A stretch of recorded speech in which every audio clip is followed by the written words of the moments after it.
Hello दोस्तों, मैं आशीष ठाकुर स्वागत करता हूं आप सभी का विकास कोचिंग क्लासेस के फ्री ऑनलाइन वीडियो लेक्चर्स में। तो आज के लेक्चर में हम बात करेंगे क्लास 11th के जो कुछ हमारे एप्लीकेशंस रह गए थे डायमेंशनल एनालिसिस के, उनके बारे में।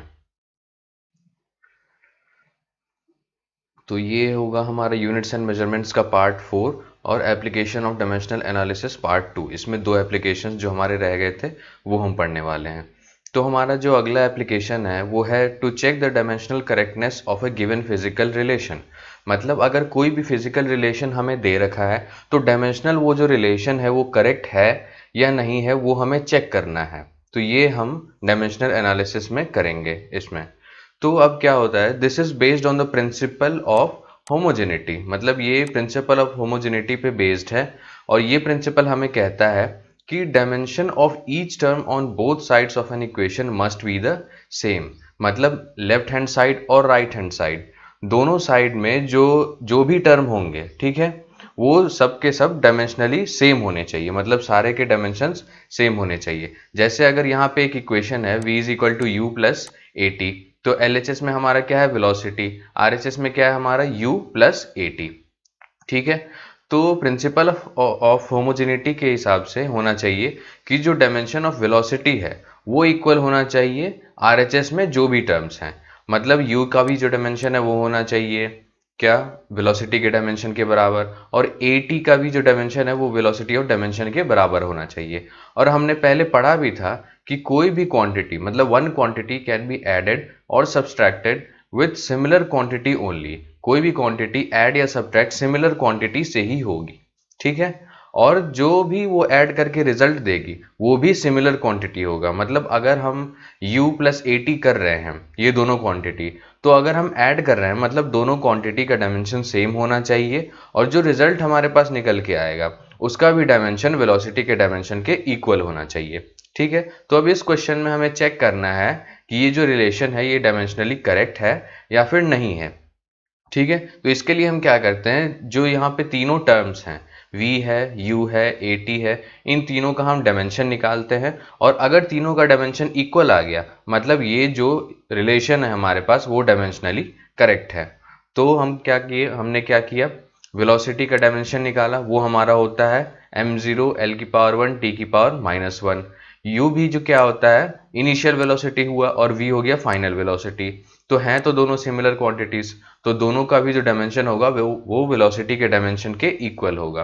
तो इसका भी हो गया m की पावर 0 l की पावर 1 और t की पावर -1।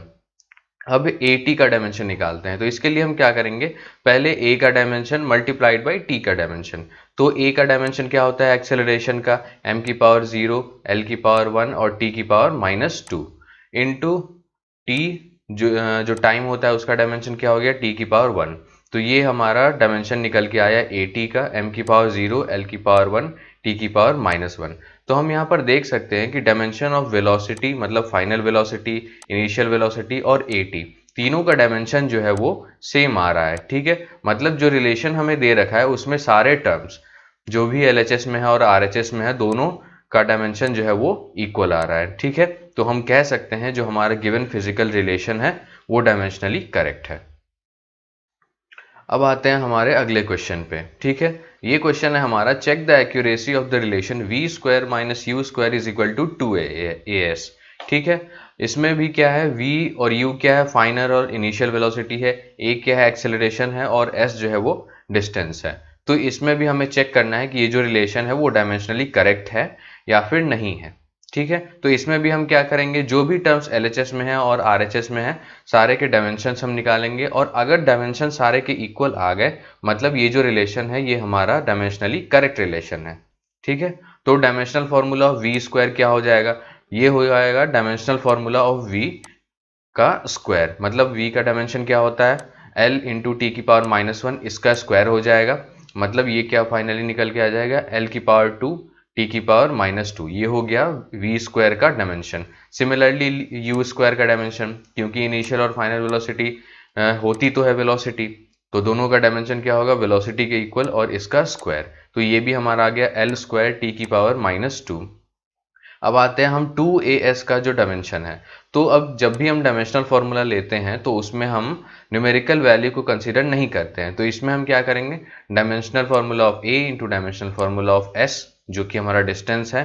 तो इसमें हमने क्या किया, एक्सेलरेशन का डायमेंशनल फार्मूला कितना होता है, l इंटू टी की पावर -2 मल्टीप्लाइड बाई l। ठीक है, ये क्या हो गया, डिस्टेंस का डायमेंशनल फार्मूला। तो ये भी हमारा मल्टीप्लाई होने के बाद निकल के आया l स्क्वायर टी की पावर -2।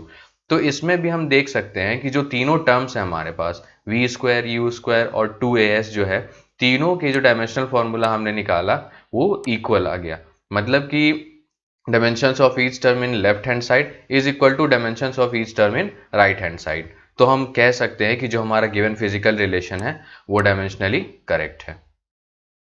तो ये था हमारा एप्लीकेशन डायमेंशनल एनालिसिस का, कि किसी भी रिलेशन को डायमेंशनली करेक्ट कैसे दिखाते हैं। ठीक है, अब अगला जो एप्लीकेशन है वो हमारा है कि as a research tool to derive new relation.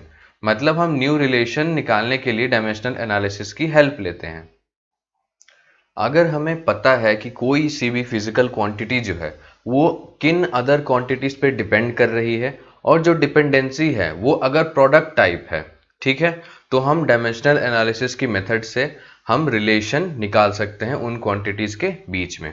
ठीक है, फॉर एग्जांपल अगर हमें निकालना है time period of a simple pendulum, ये हमारा है सिंपल पेंडुलम।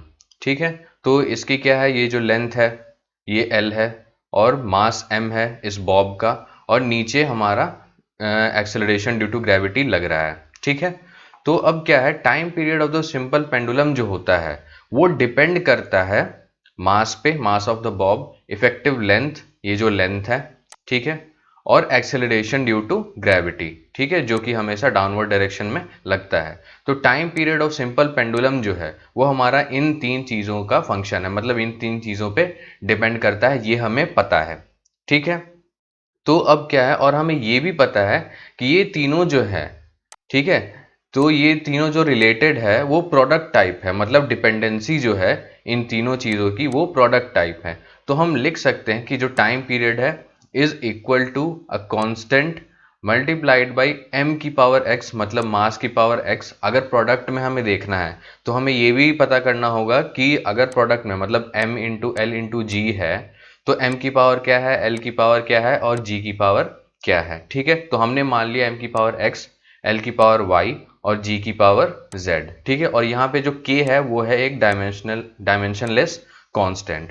ठीक है, इसकी वैल्यू एक्सपेरिमेंटल तरीके से निकाली जा सकती है। ठीक है, तो अब क्योंकि LHS और RHS में जो भी डायमेंशंस होते हैं वो इक्वल होते हैं, मतलब डायमेंशन ऑफ t जो होगा time period is equal to dimension of सारे चीज़ों का होगा, क्योंकि ये तीनों मल्टीप्लीकेशन में है m, l और g। तो डायमेंशन ऑफ m की power x into dimension of l की power y into dimensional formula of g की पावर z। ठीक है, तो g का क्या होता है, ये क्योंकि एक्सेलरेशन ड्यू टू ग्रेविटी है, लेकिन है तो एक्सेलरेशन ही, तो जो भी एक्सेलरेशन का डायमेंशनल फॉर्मूला होगा वही g का भी होगा, मतलब l इंटू टी की पावर -2। ठीक है, तो अब ये जो t है इसका डायमेंशनल फॉर्मूला क्या हो गया, m की पावर 0, l की पावर 0, t की पावर 1। और जब हमने RHS को सिंप्लीफाई किया तो ये आ गया m की पावर x, l की पावर y प्लस z और t की पावर -2z। ठीक है, तो अब हम जब LHS और RHS को कंपेयर करेंगे तो m की पावर यहाँ 0, m की पावर यहाँ x, मतलब x इज इक्वल टू 0 आ गया। ठीक है, फिर l की पावर 0, y प्लस z की पावर 0, सिमिलरली t की पावर 1 और t की पावर -2z। तो जब हम इसको सॉल्व करेंगे तो x की वैल्यू 0 आएगी, y की वैल्यू 1/2 और z की वैल्यू -1/2। ठीक है, तो इस x, y और z की वैल्यू हमने डाल दिया इस वाले इक्वेशन में। ठीक है, इसके बाद हमें मिला t is equal to k multiplied by m की पावर 0, l की पावर 1/2 और g की पावर -1/2। क्योंकि m की पावर 0 क्या हो जाएगा, 1 हो जाएगा, और l की पावर 1/2 क्या होता है, √l, और g की पावर 1/2 -1/2 मतलब 1/√g। तो ये जो हमारा फाइनली निकल के आएगा वो होगा t is equal to k multiplied √l upon g। ठीक है, अब जो वैल्यू है डायमेंशनलेस क्वांटिटी की वो 2 पाई निकल के आती है एक्सपेरिमेंट से। ठीक है, तो जो हमारा फाइनल रिजल्ट आ गया, मतलब time period of simple pendulum, वो हमारा आ गया 2 पाई √l बाई जी। तो हमने इसमें क्या किया कि टाइम पीरियड हमें निकालना था सिंपल पेंडुलम का। तो हमें ये पता था कि जो टाइम पीरियड होता है सिंपल पेंडुलम का, वो किन किन क्वांटिटीज पे डिपेंड करता है। तो हमें पता था मास पे डिपेंड करता है, लेंथ पे करता है और जी पे डिपेंड करता है। और हमें ये भी पता था कि इसकी डिपेंडेंसी कैसी है, प्रोडक्ट टाइप है। तो हमने प्रोडक्ट के फॉर्म में लिख दिया और पावर हमने कुछ माना एक्स वाई और जेड। ठीक है, और हमने एक कांस्टेंट भी माना। ठीक है, तो इस तरह से हमने इसको सॉल्व किया, एक्स वाई और जेड की वैल्यू निकाली, के की वैल्यू एक्सपेरिमेंटल तरीके से आ गई, और हमारा टाइम पीरियड का जो फॉर्मूला आ गया वो हो गया 2 pi under root L by g. मतलब जो एक फिजिकल क्वांटिटी है टाइम पीरियड, ठीक है, उसकी डिपेंडेंसी एल और जी पे कैसी है वो हमने निकाल लिया। ठीक है, तो ये था हमारा एप्लीकेशन ऑफ डायमेंशनल एनालिसिस। ठीक है, जो भी हमने चार पढ़े ये सारे एप्लीकेशंस थे। ठीक है, ये जो चैप्टर है हमारा यूनिट्स एंड मेजरमेंट्स का, ठीक है, इसमें जो टॉपिक डायमेंशन है, ये एक ऐसा टॉपिक है जो हमारे पूरे फिजिक्स पे डिपेंड करता है। मतलब अभी कुछ स्टूडेंट्स को लग रहा होगा कि हमें तो फॉर्मूले याद नहीं है, ये नहीं पता है, वो नहीं पता है। ठीक है, तो इसमें क्या है कि जैसे जैसे हम फिजिक्स में आगे बढ़ते जाएंगे तो बहुत सारे फॉर्मूले हमारे पास आएंगे। तो जब हम उसमें डायमेंशनल एनालिसिस लगाएंगे या फिर उसकी हम डायमेंशन फाइंड करेंगे, तब हमें पता चलेगा कि हमने ये चैप्टर क्यों पढ़ा था। अभी थोड़ा सा ऑड लग सकता है। ठीक है, तो आज के लेक्चर में जो भी मैंने पढ़ाया, मैं उम्मीद करता हूँ कि आपको समझ में आया हो। अगर आपको अभी कोई डाउट है तो आप मुझे ईमेल कर सकते हैं, और रजिस्ट्रेशन फॉर्म की लिंक डिस्क्रिप्शन में दे रखी है, और हमारे टेलीग्राम चैनल को फॉलो करें, उसमें कुछ पीडीएफ्स में डालता रहता हूँ। ठीक है, आई होप ये वीडियो आपको पसंद आया होगा। तो please like share and subscribe, and thanks for watching the video.